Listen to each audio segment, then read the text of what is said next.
The American Locomotive Company, better known as Alco, began in 1901 when Pliny Fisk consolidated a number of smaller locomotive manufacturers to compete with Baldwin Locomotive Works. Although Baldwin remained the premier steam locomotive manufacturer in America, Alco became a strong second, developing and building innovative Mikados, Super Pacifics, Northerns, as well as the mighty articulated Challengers and Big Boys of the Union Pacific.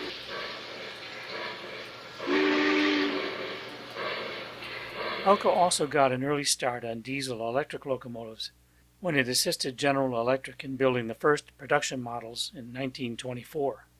But Alco was unsure about abandoning its steam-building habits and heritage, even as GM's electromotive division was making it obvious that the era of steam would eventually go up in a cloud of its own smoke.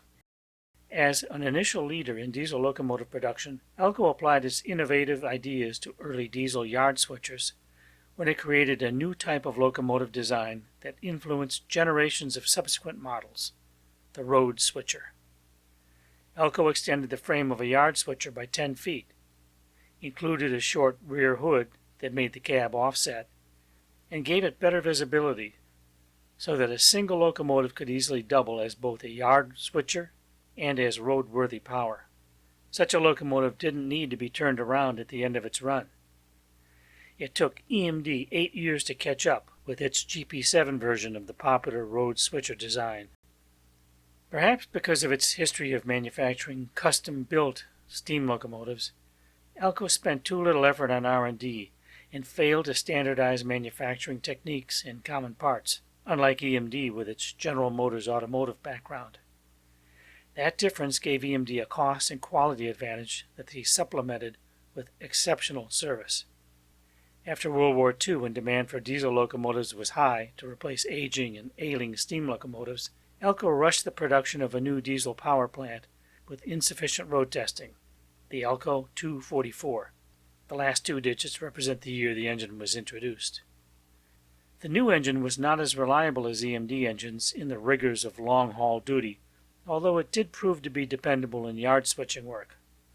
Some would argue that unfamiliarity with the mechanical maintenance of Alco locomotives worked in their disfavor when compared to the more common EMD versions that had uniform and readily available parts. But Alco was also notorious for poor post-sales training coupled with inferior service. Alco faced another challenge at the time. EMD stylists had fashioned a streamlined, curvaceous road locomotive with striking good looks. Well-known industrial designers such as Raymond Loewy, Henry Dreyfuss, and Otto Kohler had spruced up both steam and diesel locomotives in the past, often with as much publicity for themselves as for their artistic endeavors. Alco collaborated with GE for a new series of fashionable-looking diesel locomotives, and the chief designer for GE Home Appliances, named Ray Patton, got the assignment. Patton's design was not only handsome, it was also economical to produce and repair when necessary. The cost savings came with simple wraparound sheets for the locomotive nose. The hood was a stamped metal piece to top it off. What set the result apart was an eye-catching headlight housing that adorned the nose and made it beautifully distinctive. The new design first appeared on the freight locomotive Alco FA1. The passenger version, the PA1, looked similar, but had a stretched forward look that made it appear sleek and speedy, even when standing still. Santa Fe ordered a set decorated ironically with the war bonnet livery from EMD stylist Leland Knickerbocker. Many railroad fans consider the Alco PA in the Santa Fe livery the most beautiful diesel locomotive ever built. Alco and General Electric, both based in Schenectady, New York, worked together for years. GE built the motors and electronics and was adept at manufacturing locomotive bodies as well, notably the gas turbines, and even EMD's first diesel-electric locomotives as far back as 1935. Alco's struggles with sales, reliability, and service, and its declining reputation led to a 1953 divorce from GE. But Alco soldiered on. New Alco diesels hosted far more reliable engines and GE electrical parts, but never recovered from its sullied reputation. GE itself offered their own powerful and innovative U25B road switcher in 1962, eventually forcing Alco into third place in a market that could only sustain two successful locomotive manufacturers. Alco scratched at third place behind their EMD nemesis and their former partner until finally giving up in 1969. Most of the diesel locomotives in this video are American models S-scale products. The company has offered a good assortment of Alco power. The RS3, one of the series of Alco locomotives that set the trend for the future of American road diesel design, was the first American model's road switcher offered.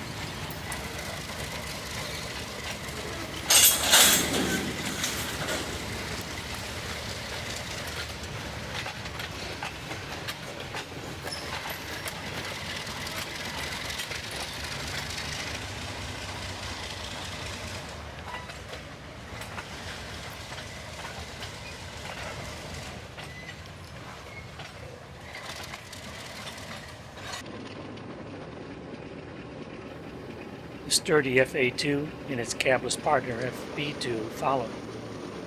This was Alco's answer to EMD's FT freight locomotive.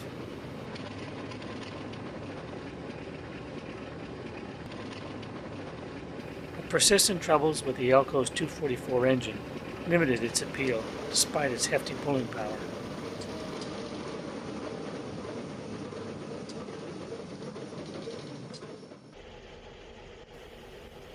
Then came the PA and PB set. In real life, they were also powered by the same faulty engine. Their enduring good looks made them a fan favorite for model railroaders, even if scorned by real railroad executives.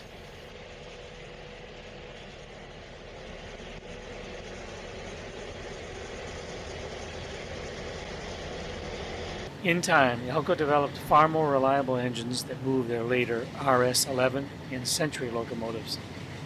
But railroad chiefs have long memories. Alco was in third place, and there was room for only two in the American market. As American models added more versions of Alco power over time, newer models included more detailing. The original RS3 and FA2 were in kit form. The RS3 posed here has modifications that include directional LED lighting, MU and air brake hoses, and grab irons. The FA has added handrails and window glass. Both locomotives now have windshield wipers, number lettering, builder's plates, and additional paint where appropriate. Today, like the PA, PB, and RS-11, American models locomotives come ready to run and sport LED headlights. The most recent model, the RS-11, needed only windshield wipers installed to be an accurate representation of one of Alco's last, excellent, but ultimately unsuccessful locomotives.